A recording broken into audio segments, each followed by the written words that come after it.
Je m'appelle Lumumba. Patrice Emery Lumumba. 3 noms pour un seul homme.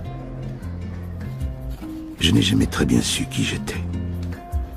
Parfois, je me demande si j'ai vraiment existé. Je suis né au Congo belge. Rien que ça, ces 2 mots. Congo, belge. J'étais quoi? Belge? Congolais? Au fond, ni l'un ni l'autre.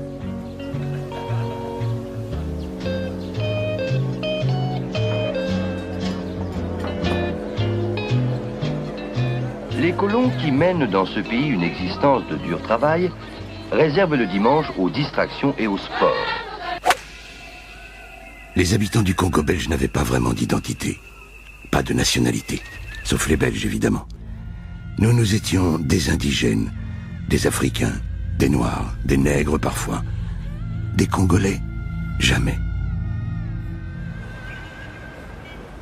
J'ai d'abord cru que le temps arrangerait les choses peu à peu.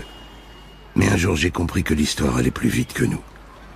Et que pour devenir Congolais, le Congo devait cesser d'être belge.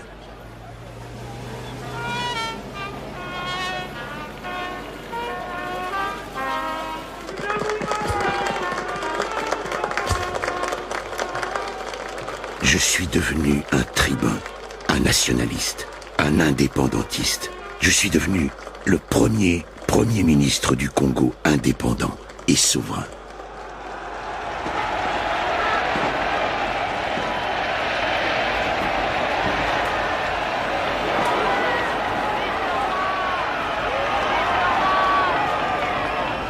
Le jour de l'indépendance, je suis heureux bien sûr, mais je ne suis pas euphorique. Je pense d'abord à l'avenir. Je sais que le défi est immense.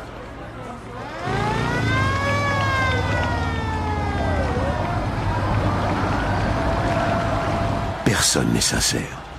Ni nous, ni eux. L'administration, l'économie, tout est encore aux mains des Belges. Tout est à faire. Je suis le Premier ministre d'un pays qui n'existe pas encore. Et je crois qu'au fond de lui-même, le président Kasavubu est aussi inquiet que moi. Il est 16h, ce 30 juin après-midi, il y a quelques heures seulement, que le Congo est devenu un État indépendant. Nous nous trouvons au boulevard Heckmans, dans cette grande artère qui part du Palais de la Nation. Voici rutilante la musique de la force publique. Peau de léopard, tambour bleu et jaune, gants blancs, shako brun. Kaza et moi, nous avons voulu cette indépendance et le pouvoir qui allait avec. Nous n'avions pas imaginé dans nos rêves les plus fous que nous l'aurions si vite. Nous l'avons. Tant pis pour nous.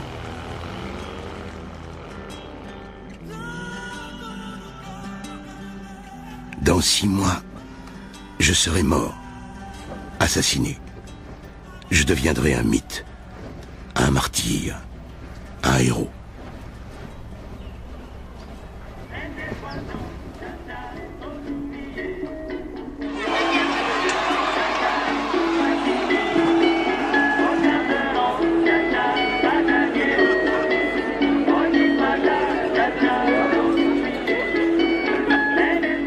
L'ivresse de l'indépendance va durer 3 jours.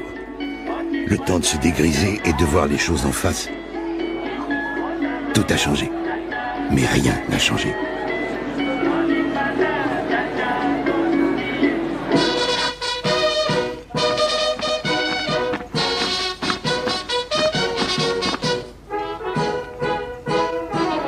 L'armée s'appelle toujours la force publique. Elle est toujours commandée par les Belges. Tous les officiers sont belges, pas un seul Congolais. La force publique, c'est une tête blanche sur un corps noir. Et le corps ne supporte plus sa tête.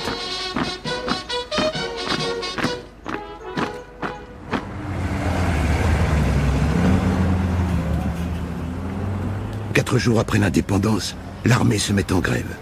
Je n'en crois pas mes yeux. Je croyais à la force de la force publique. La discipline, le garde-à-vous, tout le tralala des militaires. Je me suis trompé. La mutinerie se répand à toute vitesse. Et comme dans toute armée à l'abandon, ce sont les soudards qui vont bientôt faire la loi. Ils vont piller, frapper, violer, tuer parfois.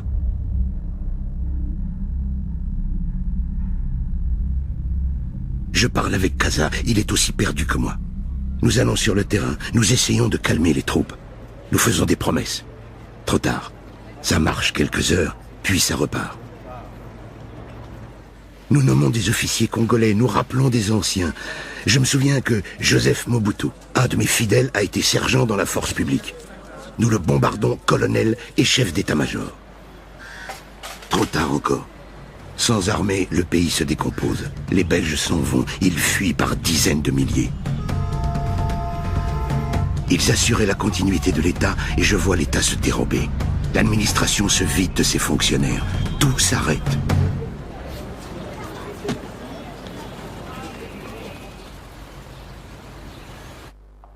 Je suis le premier ministre d'un pays creux, un pays à deux têtes et sans corps.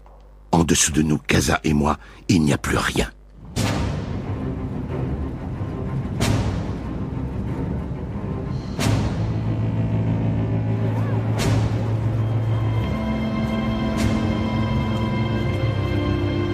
La Belgique me voue une haine inexpiable. Je suis le diable, le communiste. Je suis le colonisé ingrat.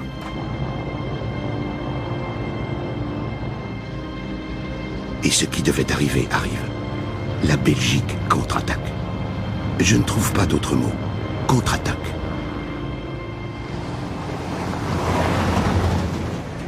Les Belges ont gardé des bases militaires chez nous. Je m'en veux d'avoir donné mon accord. J'ai été naïf. Leurs paracommandos sont bientôt partout. Nous sommes en guerre contre la Belgique.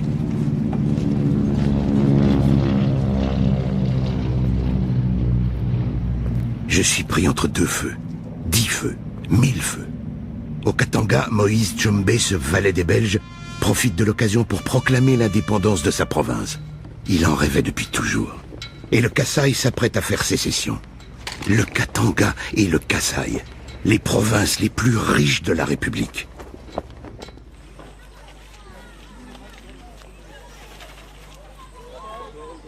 Le Congo n'existe plus. Il est vrai qu'il n'a jamais existé, sauf le 30 juin. Avant, c'était le Congo belge. Maintenant, des morceaux, des pièces détachées.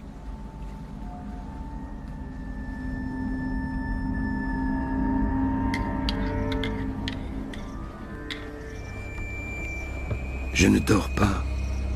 Je n'ai jamais beaucoup dormi. Je veux sortir de ce piège.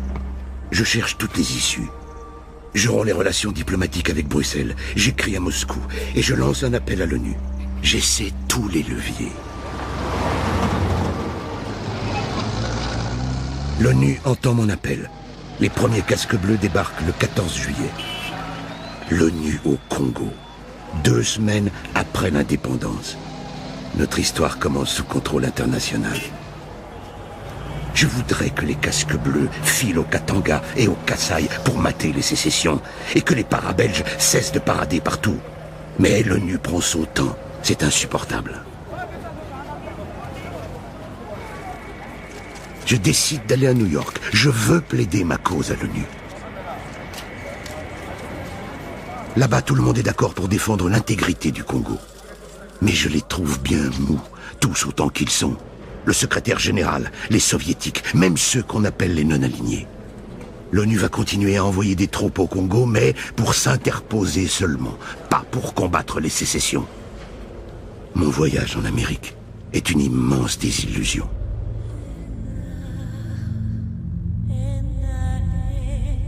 Le Congo est seul. Je suis seul. Tout le monde me prêche la patience, à moi. Moi qui ai remporté tous mes combats politiques grâce à mon impatience, à ma vitesse d'exécution. Je rentre au pays les mains vides. Je suis furieux sur l'ONU qui refuse de se battre au Katanga. Maintenant, je considère l'ONU comme mon ennemi. Un de plus. Je n'ai plus le choix. Je décrète l'état d'exception et je décide d'envoyer l'armée sur les 2 fronts, Kasaï et Katanga.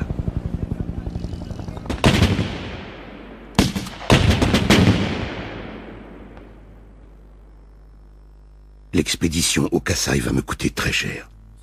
L'armée massacre des milliers de civils à Bankwanga. Une tache de sang indélébile sur le drapeau du Congo indépendant. Je suis responsable de ce désastre. Je suis éclaboussé de ce sang. Je viens d'administrer la preuve que l'armée est incapable de reconquérir le pays.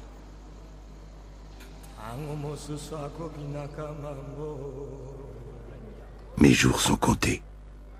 Je le sais. Je le sens. Et Kasavubu aussi, sans doute. Le 5 septembre 1960, nous avons révoqué, conformément à l'article 22 de la loi fondamentale, le Premier ministre, M. Patrice... Il croit me limoger d'une phrase. Qui lui a dicté son texte? J'ai des ennemis partout, à Bruxelles et à Washington, dans toutes les provinces, partout, jusque dans mon gouvernement. Ils complotent tous, du matin au soir. Je ne vais pas me laisser faire. Je donne l'ordre de couper toute communication avec l'Europe. Je décrète le couvre-feu à 17h. J'interdis tous les journaux. Ils me considèrent comme le diable. Je serai le diable. Je n'ai plus rien à perdre. La guerre du pouvoir a commencé.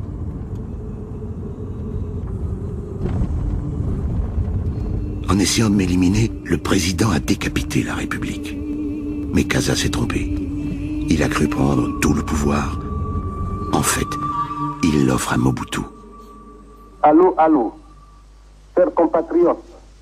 Ici, c'est le colonel Mobutu Joseph qui vous parle de Léopoldville.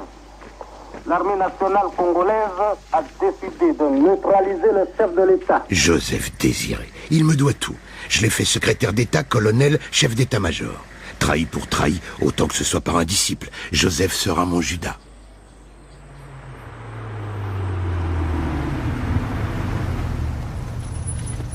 Je vis maintenant retranché dans ma résidence, encerclé par l'armée de Mobutu et par les casques bleus. Je suis un premier ministre sans pays et sans gouvernement.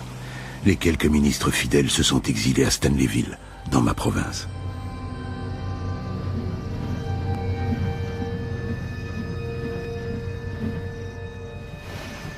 Je ronge mon frein pendant des semaines. Je n'ai plus qu'une idée. M'échapper et repartir au combat. Je ne vois plus qu'une issue. Aller jusqu'à Stanleyville, rassembler mon peuple, libérer ma patrie. Le 27 novembre, dissimulé dans une voiture banale, je trompe la vigilance des soldats qui gardent ma résidence. Nous sommes dimanche, ils ont tous bu. Avec ma petite escorte, nous filons vers l'est. À moi la liberté. La reconquête commence sur les pistes du Kwilu et du Kwango.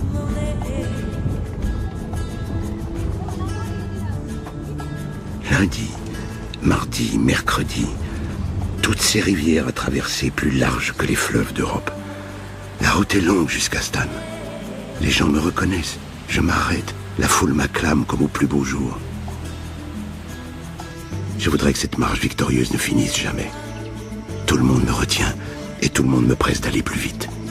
Moi, je ne fais qu'aller vers mon destin.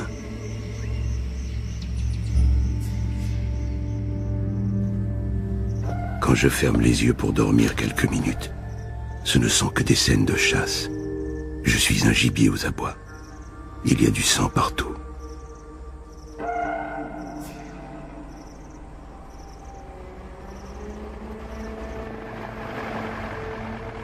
Le jeudi 1er décembre, la chasse est finie. Ils m'ont rattrapé. Ils me ramènent à Léo, comme un trophée.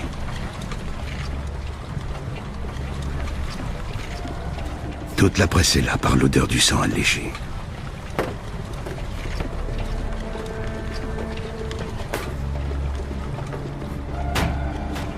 Après la corrida de l'aéroport, détour chez Mobutu. Lui aussi est au spectacle. J'ai une idée fixe maintenant. Tenir. Rester droit. Être insensible à tout. Je n'ai plus la force de haïr ni de penser. Tenir. Survivre.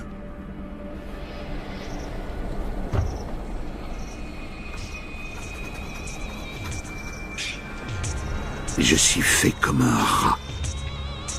Mais tant que je vivrai, ils auront peur de moi. Ça va durer des semaines.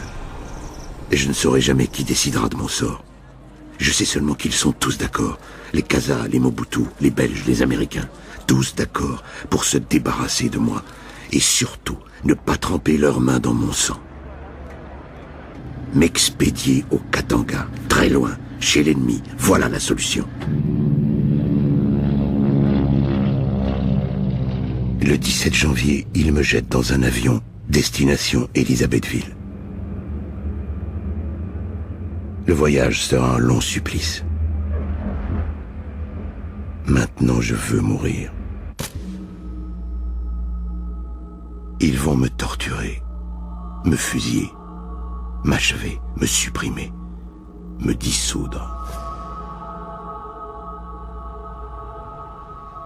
En me faisant disparaître, ils veulent m'effacer de la mémoire du monde. C'est leur plus lourde erreur, plus lourde que toutes les miennes depuis des jours et des mois. Grâce à eux, je serai dans tous les livres d'histoire. Je suis mort, je suis plus vivant que jamais. Je sais maintenant qui je suis. Je m'arrête enfin. Je me retourne. Je me vois enfin. Je suis un autre. La mort est ma victoire.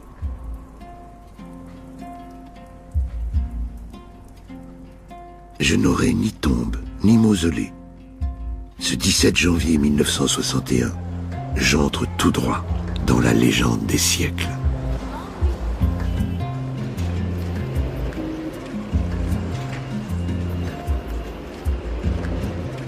Et maintenant? Maintenant qu'ils sont débarrassés de moi, que vont-ils faire? Ma mort n'a rien réglé. Sauf que mes assassins sont seuls maintenant face à l'histoire. Il n'y a plus de diable, il n'y a plus de danger communiste. Mais tout reste à faire. Officiers, sous-officiers. Ma mort a quand même eu deux effets. À Léopoldville et au Katanga. À Léo, Mobutu a aussitôt quitté le pouvoir pour retourner à sa carrière militaire. Et Kasavubu est redevenu président à part entière.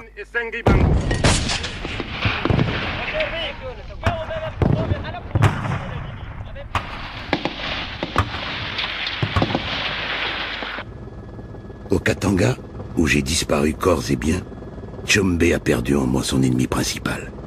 Rien ne justifie plus la sécession. Maintenant, c'est lui qui est seul. La moitié du monde le hait et l'autre se détourne de lui.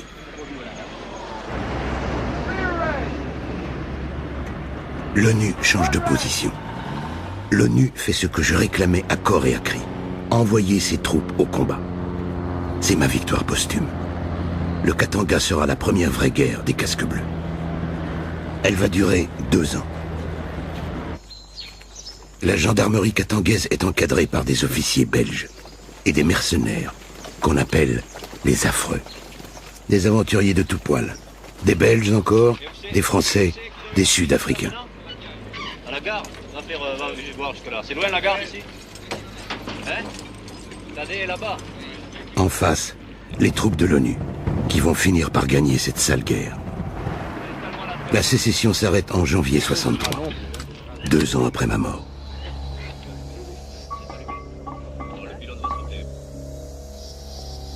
La fin des sécessions est une première chance pour le Congo indépendant, mais payée d'un prix terrible. La ruine, la désorganisation et la tutelle internationale. Et tout ce sang versé qui retombera sur nous longtemps, comme dans la prophétie des évangiles.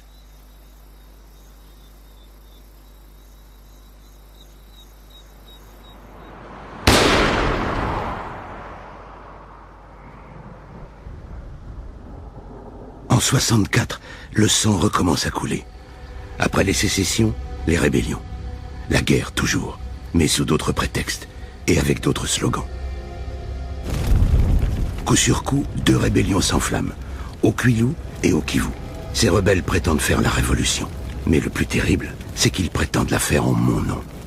Ils ne sont ni les premiers ni les derniers dans l'histoire congolaise à se servir de moi.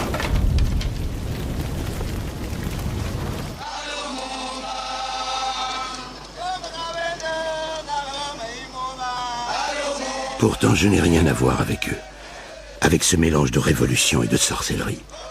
Ces rebelles sont des têtes brûlées. Leur révolution n'est qu'une course désordonnée vers le pouvoir. Elle sème la terreur et la mort.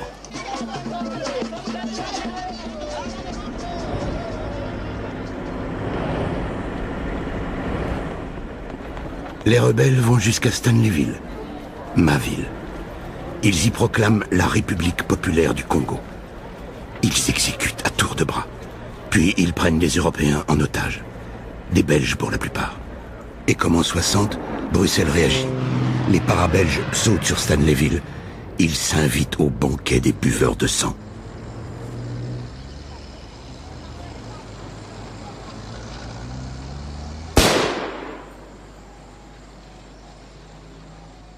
C'est le commencement de la fin pour les rébellions. Il y aura encore des soubresauts jusqu'en 67. Je note qu'un certain Laurent-Désiré Kabila fera là ses premières armes. Mais ça, c'est presque une autre histoire. On en reparlera beaucoup plus tard.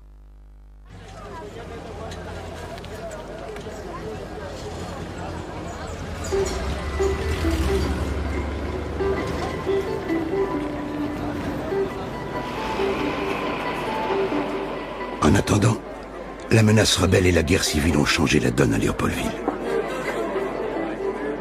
En apparence, le pouvoir est toujours aux mains du président Kasavubu, qui a nommé 4 premiers ministres en 5 ans. Mais la guerre a fait le jeu de l'armée et de son chef tout-puissant, le colonel Mobutu. Le colonel est devenu général. Il attend son heure avec la patience du serpent. Et son heure va bientôt sonner. Le 24 novembre 1965. Mobutu va déposer paisiblement Kasavubu. Un coup d'État en douce. Le président fera ses valises et regagnera son village natal dans le Bas-Congo.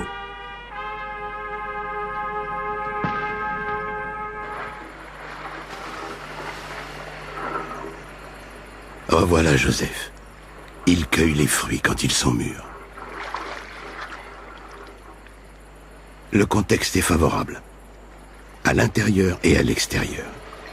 D'un côté, l'épuisement du pays ravagé par les guerres, de l'autre, la faveur des Belges et des Américains.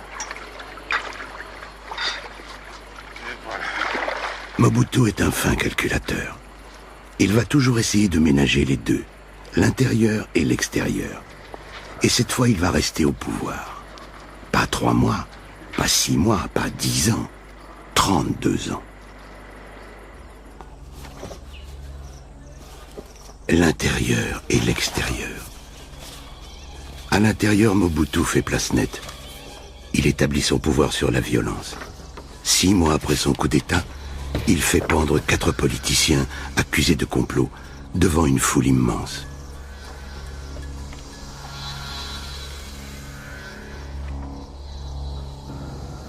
À l'extérieur, Mobutu joue d'abord la carte occidentale. Mais il garde plein d'atouts dans ses manches. Il apprend vite.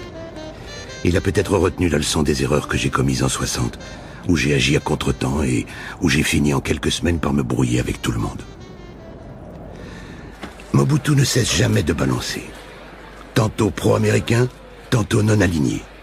Un caméléon. L'Amérique est son socle.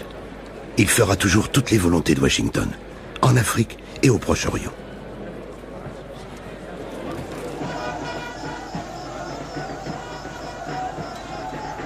La Belgique est son jouet. Elle va permettre à Mobutu de prendre des postures ombrageuses, anti-impérialistes, chaque fois que nécessaire. Je vois maintenant comme jamais toute l'ambiguïté de ces relations Congo-Belgique, blanc-noir.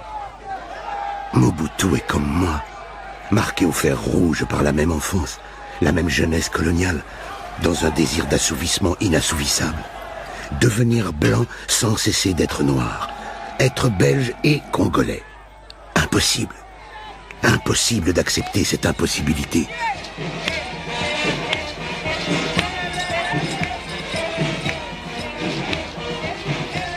Léopoldville s'appelle maintenant officiellement Kinshasa.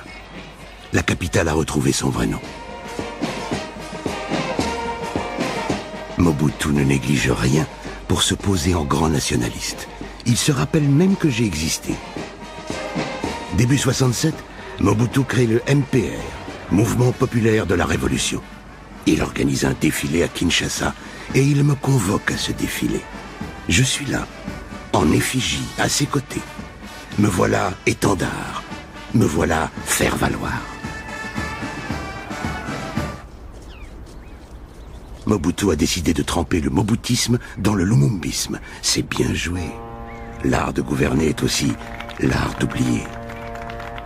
Et voilà maintenant qu'il essaie de capter un autre héritage, l'héritage colonial. C'est en 1970, 10 ans après l'indépendance. Mobutu invite le roi Baudouin et la reine Fabiola au Congo pour les cérémonies d'anniversaire. Je repère la manœuvre. Mobutu veut se faire sacrer roi du Congo par le roi des Belges. Ce voyage est un triomphe. Il est conçu comme une passation de pouvoir.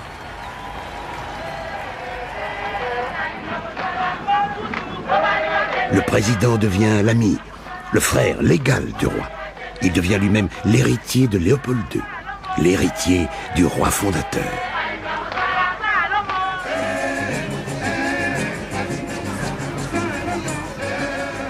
C'est l'heure glorieuse de Mobutu, l'apogée du Congo indépendant, la paix civile, les affaires, les grands travaux. Le cours du cuivre est florissant, l'argent rentre dans les caisses de l'État.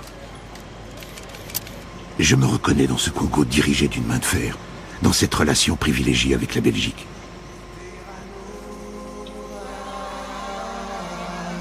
Je vois naître une nation, la nation de mes rêves, la nation impossible. Un pays, enfin, libre et fier. Mais c'est justement à ce moment-là que tout va basculer. Mobutu n'est plus le même.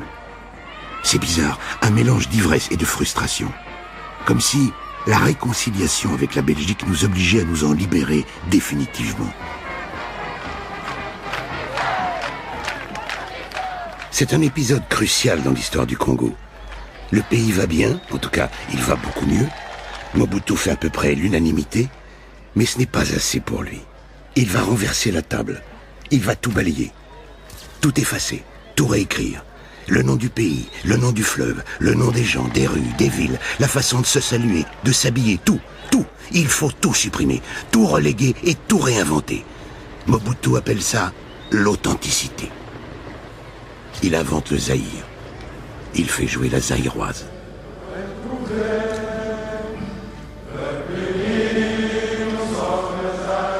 Bizarre ce Zaïre. Pourquoi aller chercher un nom portugais? Aucune importance pour Mobutu. Zaïre, ça sonne bien. Ça brille comme un sous-neuf. Ça éclipse d'un coup le Congo. Moi aussi, je suis éclipsé. Mobutu n'a plus besoin de moi. Je suis partagé sur cette époque. C'est un crève-cœur. Je pense que Mobutu a perdu le sens de la mesure, mais je le comprends un peu. Notre blessure est la même. Nous avons trop de revanche à prendre.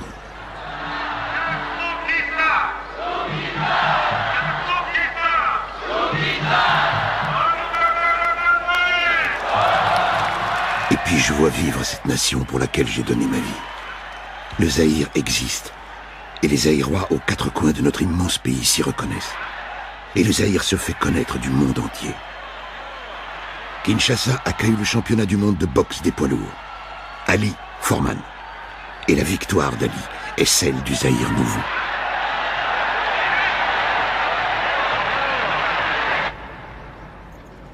Tout cela est vrai, mais tout cela fait illusion. Le Zaïre est un peuple, le Zaïre n'est pas un État. L'administration, les services publics sont les grands oubliés du moboutisme. L'État est un énorme parasite. Il n'organise presque rien, sauf la corruption. On est dans un système embrouillé dont Mobutu est le centre, mais où le pouvoir est émietté. C'est du despotisme mal éclairé. Il y a le président fondateur et sa cour, puis un vaste réseau d'influence, une nébuleuse en mouvement perpétuel. Comment les nommer, tous ces gens qui vivent au crochet de la société et du monde? Une élite? Non. Une clique, une engeance même, et des plus nuisibles. Je l'appellerai l'engeance.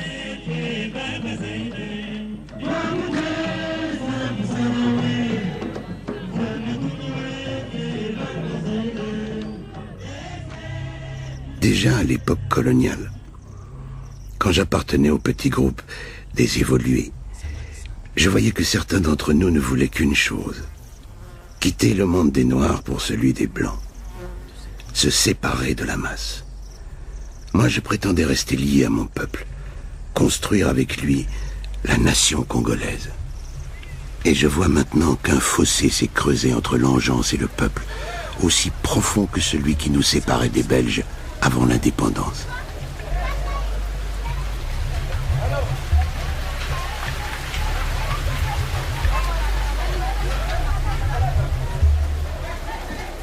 Le Zaïre a accompli mon rêve et l'a détruit presque aussitôt. L'Engeance est riche, très riche. Mon peuple est de plus en plus pauvre. Même Mobutu semble prendre conscience du problème. Sur le Zaïre financièrement malade, beaucoup de médecins se penchent, chacun avec son diagnostic et ses recettes thérapeutiques. Notre pays n'est pas le premier ni le dernier du monde. C'est le discours de trop, du verbiage. Moi qui ai fondé ma carrière sur le verbe, sur la magie des mots, j'en vois maintenant les limites. Sokomi Kinshasa, capitale du Zaïre. Sokomi Kinshasa, capitale Kinshasa. Yo mamé. Les paroles ne sont rien sans les actes. Nous sommes trop dans l'incantation. Notre mal au Congo-Zaïre est dans l'incantation. C'est fini, nous sommes Zaïrois. En avant, fier et plein de dignité. Peuple grand, peuple libre à jamais. Tricolore enflammé, nous du feu sacré. Pour bâtir notre pays toujours plus beau. Que faire face à celui qui a le monopole du verbe? Celui qui nomme les choses, qui change les noms, qui se raconte des histoires. Le peuple a autre chose à faire que l'écouter.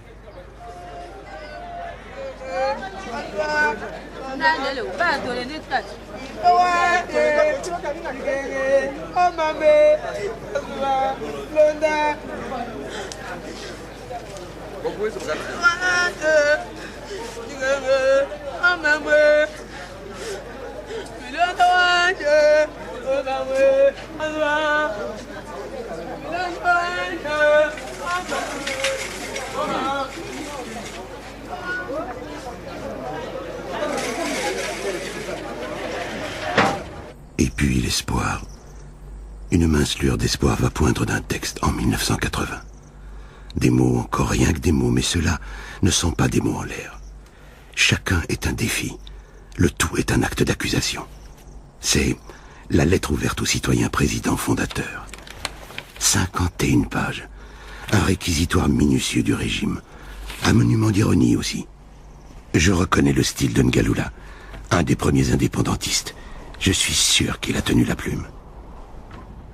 La lettre est signée par 13 personnalités politiques.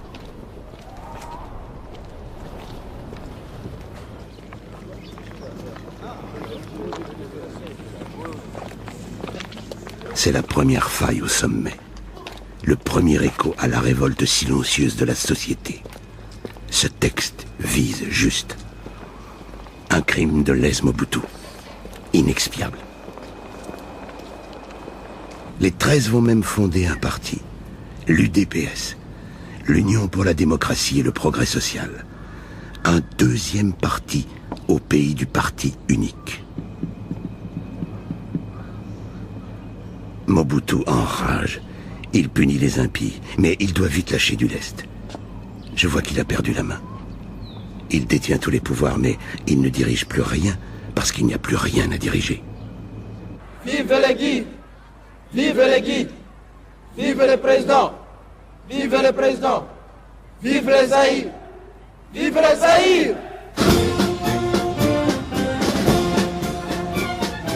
Le Zaïre est maintenant sous contrôle financier international. Plus aucune marge de manœuvre, sauf avec les Belges, comme le veut notre tradition.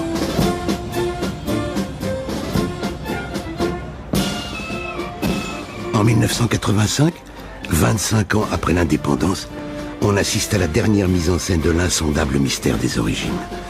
Tout se passe entre nous, anciens colonisateurs et anciens colonisés.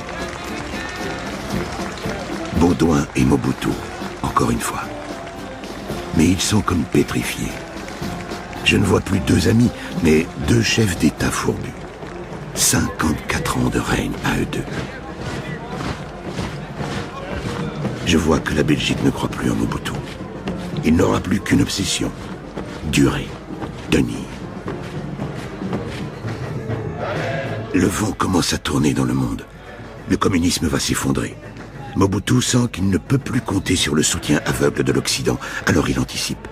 Il décide d'organiser lui-même la démocratisation du régime. Le 24 avril 1990, il fait des adieux larmoyants à son cher parti unique.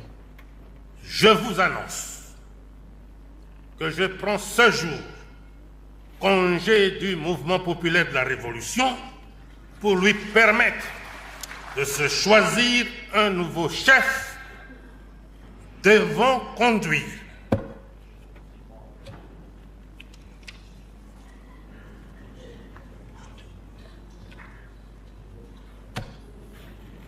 Comprenez mon émotion.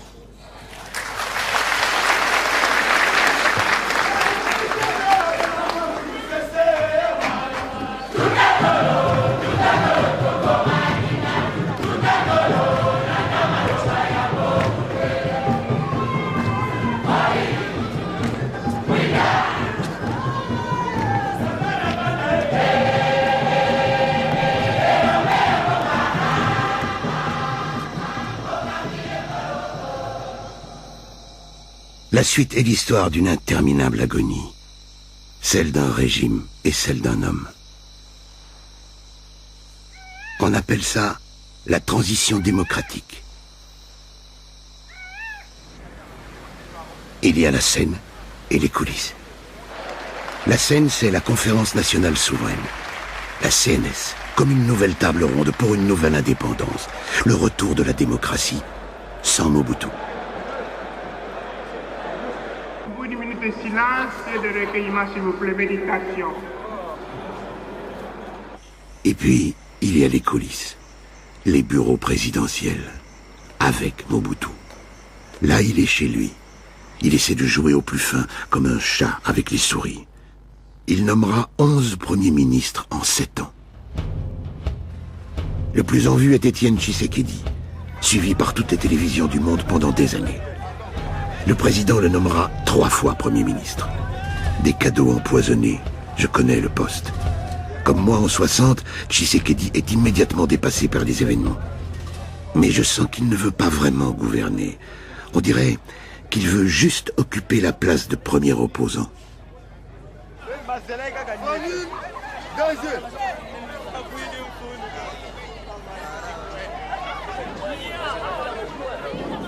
Le Zaïre est au fond du gouffre. Mon peuple n'en peut plus. Il n'y a plus de coopération, plus d'assistance financière.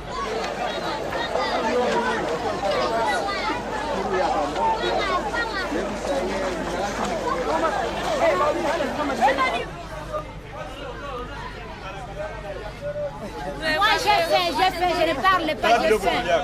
Moi j'ai faim.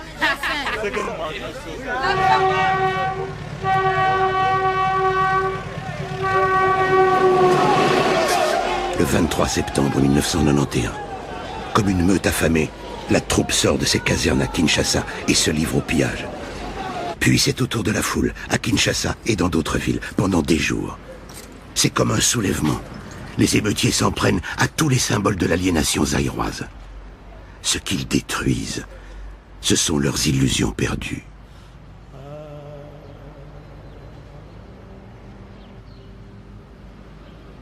Pour moi, cet épisode est essentiel. Cette irruption populaire dans le désordre des choses est un message solennel, adressé à l'engeance finissante, mais surtout à toutes les soi-disant élites passées, présentes et à venir. Je le prends pour moi aussi. Qu'avons-nous fait pour ce peuple, sinon le bercer d'illusions? Nous lui offrons maintenant la transition. Vaste programme.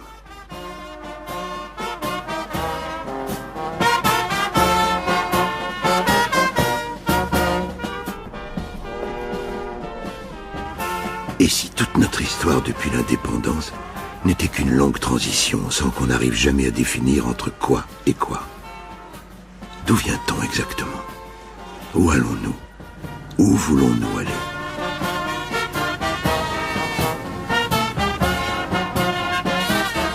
Ainsi, pendant 7 ans, Mobutu s'efforce à faire durer son régime aussi longtemps que lui. Il est malade, gravement malade. Le Zaïre est moribond. Mais il ne suffit pas de discours pour l'achever, il faut la guerre. Et la guerre va s'allumer à l'est, au Kivu, aux frontières du Rwanda. Une guerre à 2 faces, extérieure et intérieure, rwandaise et congolaise. Mon pays est piégé. Le Rwanda qui sort du génocide veut traquer les génocidaires repliés au Kivu et, accessoirement, faire main basse sur les richesses de la province. Mais les Rwandais veulent donner à leur offensive les apparences d'une révolution congolaise, dirigée par un leader congolais. Ils choisissent Laurent Désiré Kabila, le vieux maquisard retraité qui reprend du service politique après des années de trafic en tout genre. Guerre de conquête territoriale pour le Rwanda, guerre de conquête du pouvoir pour Kabila à la tête d'une alliance hétéroclite, l'AFDL, l'Alliance des forces démocratiques pour la libération du Congo. Leur principal dénominateur commun est la haine de Mobutu. Certains se réclament de moi, bien sûr, comme d'habitude.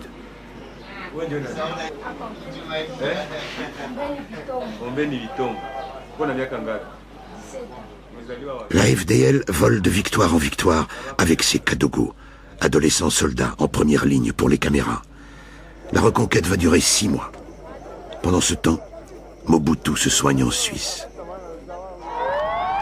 Il revient quelques semaines à Kinshasa pour chanter une dernière zaïroise, une dernière incantation.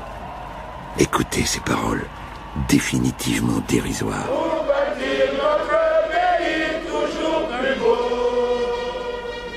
Autour d'un fleuve majesté, autour d'un fleuve majesté. Je déteste cet hymne maintenant. Chaque mot sonne faux. Mon pays est beau, mon peuple est fier, ils n'ont pas besoin de superlatifs. Pas besoin de feu sacré, de fleuve majesté, de toujours plus beau.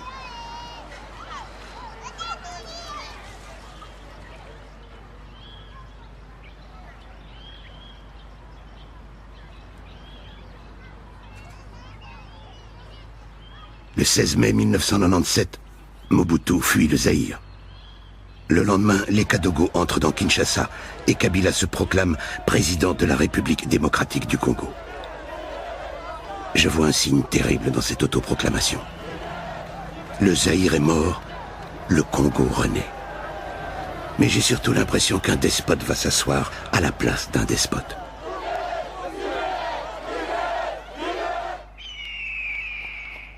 Mobutu va bientôt mourir, au Maroc.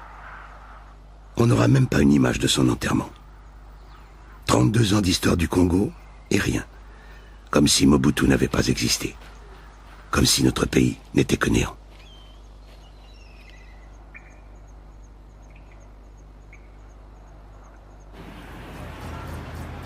Kabila. Laurent Désiré après Joseph Désiré. Les Zaïrois redevenus congolais sont troublés par cette homonymie. Kabila est entré par la petite porte dans l'histoire du Congo.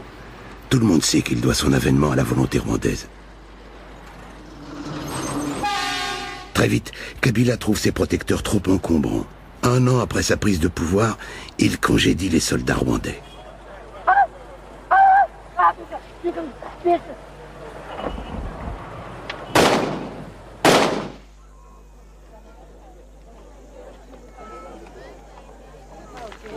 L'ami devient aussitôt ennemi. Le Rwanda va même devenir, pour des années, le pire ennemi du Congo. La guerre sera terrible. Elle va s'internationaliser. 6 pays vont se combattre et des mouvements rebelles vont s'implanter à l'Est.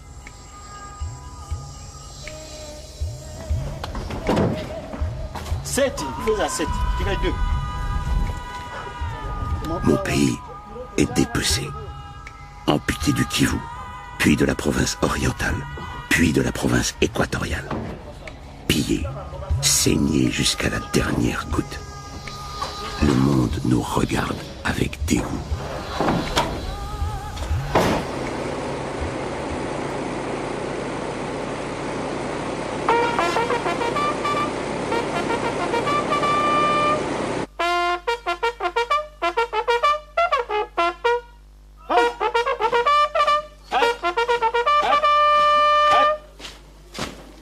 Et puis évidemment, comme en 60, c'est l'ONU qui débarque, la MONUC, avec ses blindés blancs et ses casques bleus.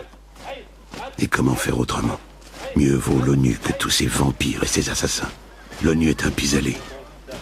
Ce que je vois, c'est que notre histoire a commencé sous contrôle militaire international et qu'elle en est toujours là. Mais je veux passer sur les péripéties de cette guerre. Les tractations, les accords de cessez-le-feu, les tentatives multiples de division du pays qui me rappellent les sécessions de 1960.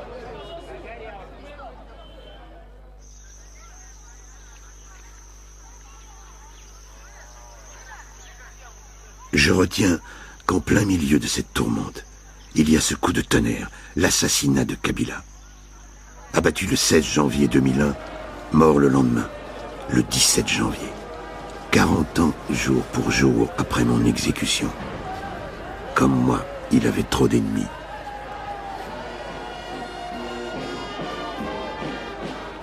Mais le plus extraordinaire, c'est le dénouement politique de l'assassinat. L'homme qui est propulsé à la place de Kabila est tout bonnement le fils de Kabila. Après Kabila 1, Kabila 2. Ceux qui ont tué le premier semblent parfaitement s'accommoder du second. L'intronisation de Joseph Kabila se fait en quelques jours, comme une formalité.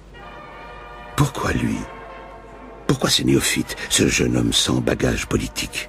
C'est peut-être la réponse à la question. Parce qu'il ne pèse pas bien lourd et qu'il appartient à la génération suivante.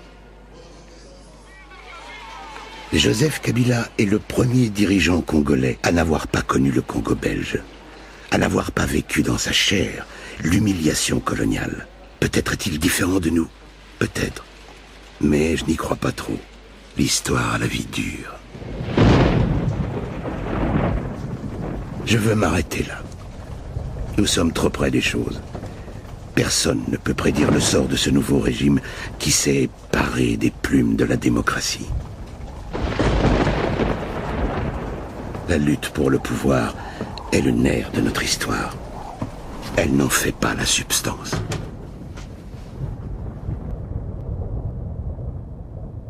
Les sociétés évoluent dans leur profondeur.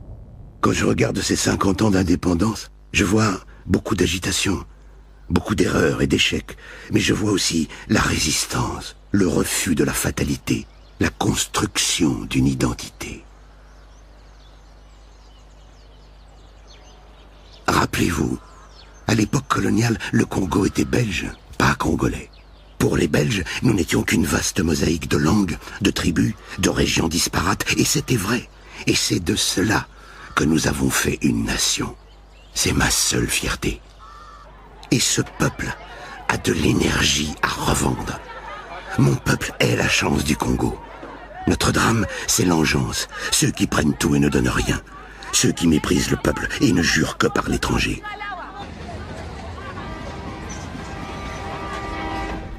La colonie a été un épouvantable modèle pour nous. Celui de l'argent facile, de l'injustice, du culte des apparences. Mais il y avait aussi un État fort, presque maniaque, et beaucoup d'ordre. La nation congolaise a vécu sans État. Elle s'est construite dans le désordre. Nous ne pouvons continuer comme ça indéfiniment.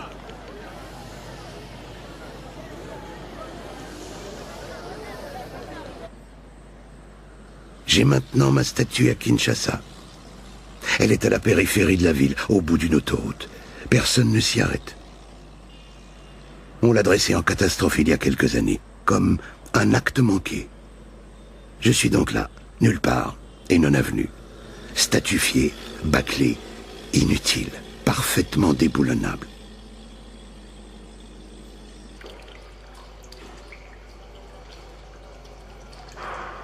Congo, nous avons un problème avec les monuments. Nous avons un problème avec la mémoire. Nous n'avons su que faire des statues coloniales. Nous les avons remisées n'importe où.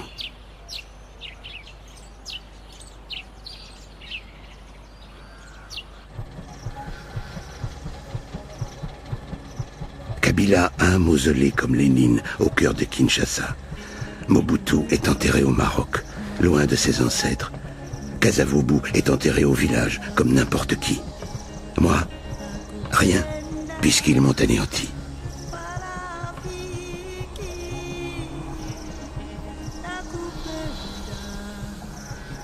Je suis le mort sans corps et sans sépulcre. Je suis voué à hanter le monde des vivants. Le peuple est mon linceul, la nation est mon tombeau. Le Congo vit, il vivra 1000 ans.